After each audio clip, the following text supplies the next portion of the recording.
Hi, today we're going to look at how to perform wrap and turn in garter stitch knitting.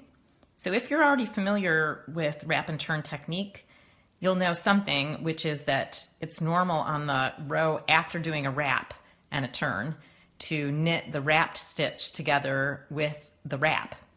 And in garter stitch knitting, you don't need to do that. And so I did a little sample here to show you that that is the case. So the reason that you would normally knit the wrap and the wrap stitch together is that otherwise a hole forms, and also in stockinette stitch, which is nice and smooth on the front, you would have like a discontinuity or an awkward looking area where your wrap was. You would actually see the wrap. So those are the reasons that you do that. So here I've been doing wraps and turns, and I have not been knitting together the wrap stitch and the wrap in garter stitch. And you will note that there are no holes. So here are a bunch of wrap stitches right along there. And you'll see that there is no hole formed there. And that's because this is a very dense fabric, and so it's not showing those holes. And another thing is that because of these bumps and the fact that garter stitch has this kind of bumpy appearance on its surface, you don't really see the wraps either, right? It's all kind of bumpy and rough, and you don't see anything. So anyway, so now let's look at how you're going to do a wrap and turn in garter stitch. So imagine that the pattern says to knit, say, 10 stitches and then to perform a wrap and turn. So let's do that. By the way, here I am using Sugar Bush Bold yarn. Here's the label for it, which is a nice, smushy, wonderful merino yarn from Vermont, 100% wool, extra fine, superwash merino. It's been used in several of the blankets in my book, Geometric Knit Blankets, and so thank you very much to Sugar Bush for providing the yarn for that. I've been delighted with it. And here we go. So we're getting up, we got 7 stitches, 8, 9, 10. And then the pattern says to wrap and turn on the next stitch.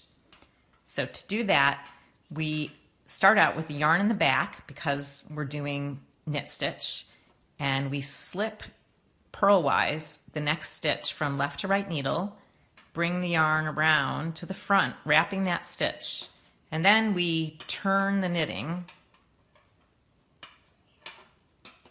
making sure to bring that yarn to the back, and then we complete the wrap by slipping the stitch to be wrapped from the left needle to the right needle, and then we continue knitting. So we've kind of ignored that stitch, but we've wrapped it by bringing the yarn around it.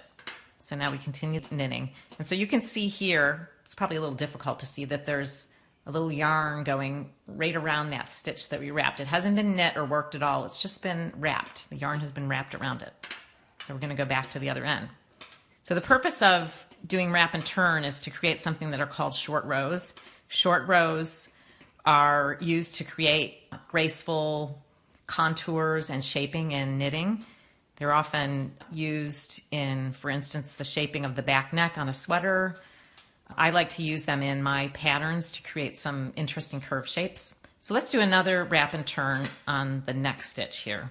So again, slip purlwise the stitch on the left needle to the right needle, bring the yarn to the front, and then turn the knitting, making careful to, bring the yarn along with it so that the yarn which was in the front is now in the back.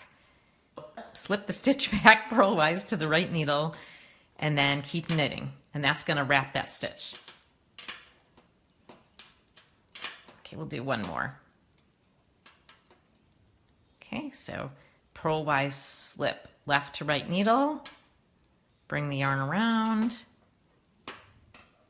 turn the needles, making sure that that yarn went with it, so it should now be in the back. Slip the stitch that we're wrapping to the right needle and continue back. Okay. So as I mentioned, that's all you need to do in garter stitch. So, and when you get to a wrap stitch, which I just did, you just knit right by it. You don't bother with any lifting and knitting together of wrap and wrap stitch. Just keep going. And you will get a nice, smooth, dense fabric as shown here. Okay, thanks for joining. Bye-bye.